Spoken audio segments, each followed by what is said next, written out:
क्यों जोशीमठ में पड़ रही हैं दरारें? 1976 से दी जा रही है चेतावनी। अब तक क्यों सो रही थी सरकारें? उत्तराखंड में पवित्र बद्रीनाथ धाम और हेमकुंड साहिब पहुंचने के अंतिम पड़ाव जोशीमठ में रहने वाले लोग दहशत में हैं। इसकी वजह है यहाँ के घरों में आ रही दरारें। गेटवे ऑफ हिमालय कहे जाने वाले इस शहर में अब धरती फाड़कर जगह जगह से पानी निकलने लगा है।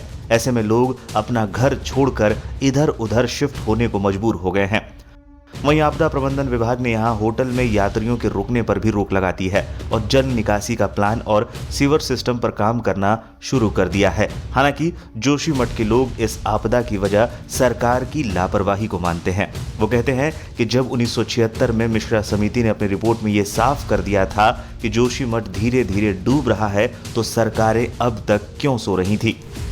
गौरतलब है कि उत्तराखंड का जोशीमठ तब से धंस रहा है जब ये यूपी का हिस्सा हुआ करता था। उस समय गढ़वाल के आयुक्त रहे MC मिश्रा की अध्यक्षता में एक 18 सदस्यीय समिति गठित की गई थी। इसे मिश्रा समिति नाम दिया गया था, जिसने इस बात की पुष्टि की थी कि जोशीमठ धीरे धीरे धंस रहा है। समिति ने भूस्खलन और भूधसाव वाले क्षेत्रों को ठीक कराकर वहां पौधे लगाने की सलाह दी थी।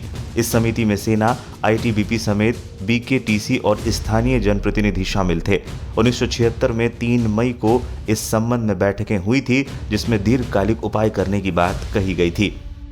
यूं तो जोशीमठ का धंसना कई साल पहले ही शुरू हो चुका है, लेकिन 2020 के बाद ये समस्या ज्यादा बढ़ गई है। फरवरी 2021 में बारिश के बाद आई बाढ़ से सैकड़ों मकानों में दरारें आ गई।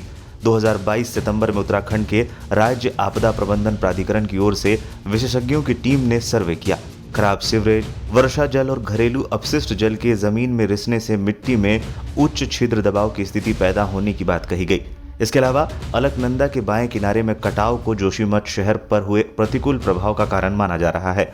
वैज्ञानिकों का कहना है कि जोशीमठ शहर में ड्रेनेज सिस्टम नहीं है।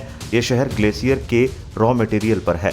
ग्लेशियर या सीवेज के पानी का जमीन में जाकर मिट्टी को हटाना, जिससे चट्टानों का हिलना, ड्रेनेज सिस्टम नहीं होने से जोशीमठ का धंसाव बढ़ गया है। आज हमारा पूरा सर्वे पूरे जोशीमठ का होगा। विभिन्न क्षेत्रों में जाएंगे, देखेंगे। अब तक जो देखा हमने, हमारी अगस्त में जो टीम आई थी उनके द्वारा बताया गया कि बहुत सारे जगह पर नए क्रैक्स डेवलप हुए हैं। जो क्रैक्स पहले थे वो बड़े हो गए हैं। जो पानी निकल रहा है वो खतरनाक है, जो मड के साथ वो नीचे वैक्यूम क्रिएट कर रहा है, उसे करना और सिंकिंग हो रही है। वो बहुत ही चिंताजनक बात है। इस शहर में सीवर सिस्टम, ड्रेनेज सिस्टम व्यवस्थित नहीं है। उसके कारण पानी सब जमीन में मरता है। और ज़मीन जानते हैं यहाँ की जो मिट्टी है मोरेन है, लूज है। कहीं भी अगर पानी जमीन में मरेगा तो वो अपने साथ पूरा मिट्टी को घोल के ले जाता है और उसके कारण और सिंकिंग होती है। तो इन चीज़ों को हमें ठीक करना है तत्काल। इनको जिनके घर क्षतिग्रस्त है बहुत ज़्यादा, उनको हटाना, उनको रिलोकेट करना। जिनके घर में माइनर क्षति है उनको रिट्रोफिट करना।